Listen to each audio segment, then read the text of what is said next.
Boa tarde a todos os nossos telespectadores. O quadro de hoje é coisas que eu não tenho coragem de perguntar à minha psicóloga, que eu não tenho, com a minha irmã, que é psicóloga. Mande as perguntas. A primeira pergunta é: você já julgou seus pacientes? Julgar, de julgamento, de olhar e dizer, que péssimo isso, que... Sim. Não. Do tipo de olhar. Mas nem de tipo, chegou com um tal caso e fala, pô, velho, isso aí realmente não tem jeito. Vamos ter que agitar aqui mais. Não tem jeito, não tem não. Não, porque eu acho que nunca chegou nada pra mim que eu olhasse e dissesse que não tem jeito.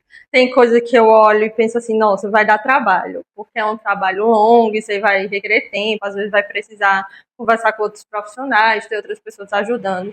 Mas de olhar e dizer não tem jeito, nunca aconteceu. Para a próxima pergunta, você já olhou para um paciente e ficou com raiva dele ter tomado tal decisão que você tinha dito, não faça isso, ou então, se você fizer isso, você está sendo otário. E a pessoa chega na próxima sessão com, então, Luísa, eu fiz isso. Nunca aconteceu de eu dizer para um paciente, não faz isso porque você está sendo otário. Porque...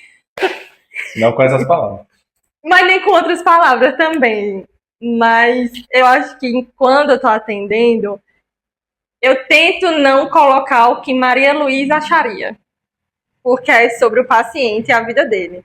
Mas que tem decisão que acontece, eu olho, vai dar merda, tem. Já aconteceu. Próxima pergunta. Você já se viu num paciente? Já. Inclusive, tem paciente que às vezes acontece de eu olhar e dizer assim, meu Deus do céu, tá vivendo exatamente a mesma coisa que eu vivi. Geralmente são os pacientes que a gente se identifica mais no sentido assim, de que é muito parecido com a gente ou com o jeito que a gente tem. Isso já aconteceu, mas é preciso muita cautela, assim, para saber separar. Que as soluções que eu tive para minha vida não necessariamente vai ser o que funciona para o outro. Mas quando você deu uma solução para essa pessoa, ou você, por exemplo, deu um caminho para essa pessoa, você já parou para pensar que também poderia ser o caminho que você deveria seguir? No sentido de falar para alguém uma coisa e dizer, eita, isso serve para mim também? Exato. Já também acontece. Com muita frequência. E, tipo assim, eu tô falando pra pessoa, mas tipo assim, é pra mim também. Bota na cabeça isso, Maria Luísa. Já aconteceu. Falando em voz alta para tu escutar também. Já aconteceu. Para a próxima pergunta, você já se sentiu totalmente perdida quando chegou um caso para tu? Totalmente perdida de, nossa, eu não sei a mínima ideia do que eu posso fazer, não. Ainda não. Espero que não chegue. Mas é porque até você ficar absolutamente perdida, você tem que esgotar todas as possibilidades. Já aconteceu de chegar um caso e eu dizer assim, nossa, eu tenho poucas alternativas para lidar com isso. E aí a nossa ideia é, né, eu tenho poucas alternativas, até a sessão que vem eu vou arrumar mais. Mas de nunca ter nada, não, nunca aconteceu. Graças a Deus. E agora para as perguntas comprometedoras. Você já errou algum diagnóstico e percebeu depois? Errar de fechar diagnóstico, não. Porque geralmente eu tenho algumas hipóteses e antes de fechar eu mando a pessoa para avaliação psicológica, mando um relatório com o que eu estou observando, quais são as minhas hipóteses, mando para avaliação psicológica, ela faz os testes, faz o processo e volta com o relatório e às vezes o laudo. De todos os casos que eu fiz, só teve um que foi uma hipótese que eu não esperava, que eu apostava num transtorno de humor ou personalidade e foi uma neurodivergência, era TDAH. Mas aí isso surpreendeu até a psicóloga que estava avaliando também, que a gente não achava que era. Mas foi a única vez. Das outras, as minhas hipóteses eram algumas das hipóteses que eu tinha cogitado. Tem algum paciente que já chegou pra tu assim e tu pensou, meu Deus, por que essa bênção tá aqui? A vida dessa pessoa é perfeita. Já 2 vezes. Da pessoa chegar aparentemente com tudo resolvido, eu falo, o que você só tá fazendo aqui? Tipo, como que eu posso ajudar Tá querendo caçar problemas, não tem, gente? Não foi nem isso, mas é que realmente a pessoa vinha pra terapia e não tinha demandas muito claras e eu ficava assim, eu falei assim, que é ok. Mas você só queria conversar. Mas já aconteceu, já 2 vezes.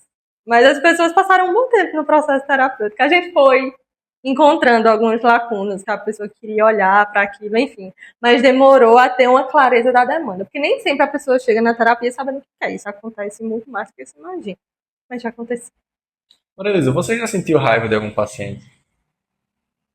De paciente, não. Mas, tipo assim, de família, de paciente. De algum parceiro já. Tá culpado! Mas, tu já achou um saco um paciente tocar no mesmo assunto 300 vezes? Não. Inclusive, é uma coisa que eles se preocupam muito. E, meu Deus, eu tô falando a mesma coisa de novo. Mas eu entendo super que meu trabalho é a longo prazo. E eu sou muito tranquila com isso. Eu não tenho pressa, assim. Já aconteceu de eu falar do mesmo assunto na minha terapia, mudando uma vez ou outra por anos. No plural. Então, às vezes, eu até falo isso para os meus pacientes. Não se preocupe. Possivelmente, você não vai passar de anos, 5 anos, falando a mesma coisa. E tá tudo bem repetir os assuntos, porque acontece. Tem coisa que a gente precisa repetir, repetir, repetir, até organizar. Então, nunca foi um problema de, ai meu Deus, a pessoa tá falando disso de novo. Nunca aconteceu na terapia. Já aconteceu de você se assustar com a personalidade de algum paciente? Com a personalidade ou com o que ele trazia? Sim. Não. Nunca? De assustar, dizer assim, meu Deus, isso é o fim do mundo, que absurdo, não. Mas é óbvio que tem gente que olha e fala, porra. Entendeu? Mas tipo assim, oh, um absurdo, assim, não. Tem só de ficar assim. Mas com os anos você vai vendo tanta coisa, tanta coisa, tanta coisa. Que eu digo que a gente costuma trabalhar nas trincheiras da guerra, onde ninguém quer estar. Então, para uma pessoa hoje, com os anos que eu tenho de profissão, falar algo que eu fico assim, não acontece. Pegando agora isso que você falou, algum paciente já chegou pra você com algum caso assim, e você olhou e pensou assim, cara, ainda bem que eu não sou tu.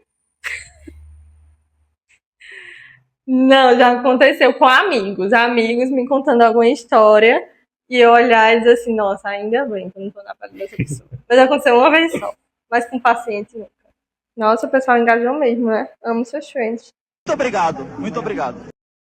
Maria Luísa, como é escutar os segredos mais profundos dos outros?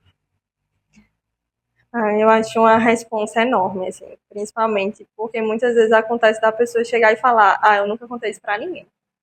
Então eu entendo que tem coisa que eu vou levar pro túmulo, junto comigo.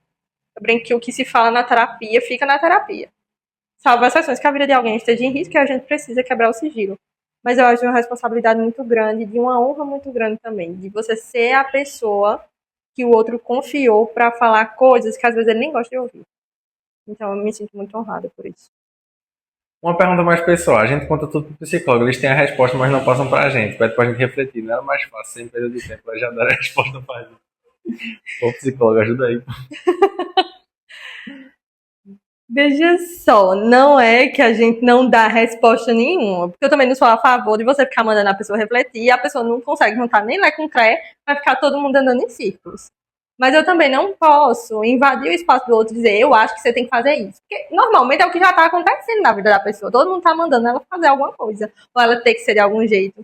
Então a terapia é um espaço para o outro entender que, pelo menos por 50 minutos, uma vez na semana, ele tem autorização a ser ele. E às vezes dá um choque, a pessoa faz, ah, mas não sei nem quem eu sou, não sei nem do que eu gosto. Então a terapia é esse espaço de descobrir, entende?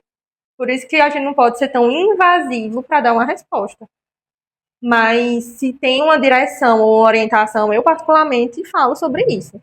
Se a coisa tá lá óbvia, né? Às vezes a gente discretamente faz, ô fulano, vamos pensar nessa possibilidade, o que é que você acha? Mas de deixar a pessoa lá que não é uma barata tonta, eu acho judiação demais. Mas você já teve dificuldade em saber se uma emoção que tu estava sentindo era tua ou do paciente? Já. Principalmente porque tem relatos que eles são com uma carga emocional muito grande. E acaba que você não fica indiferente àquilo. Então, às vezes, se mistura. Então, eu faço um trabalho muito consciente, assim, até de respirar, de estar presente no aqui e no agora. E tentar separar o que é meu e o que é do outro. E nos poucos casos que eu não consigo, eu pergunto. Eu sou muito honesta em relação a isso. Fulano, tô percebendo, tô sentindo isso e isso. Isso é meu ou é seu? Se for da pessoa, ela vai dizer. E às vezes acontece. Ah, Luísa, como você sabia que eu tava sentindo isso? Aí também é um negócio que a gente não sabe explicar. Se a pessoa disser, ah, não tem nada a ver, eu sei que eu vou ter que me haver com isso, levar pra minha terapia e ver de onde é. Mas normalmente, das vezes que eu perguntei, era do paciente. Mas como é que tu faz pra não absorver os problemas dos pacientes. Faço terapia. É isso, galera. Esse foi o vídeo de hoje. Tamo junto. Façam terapia.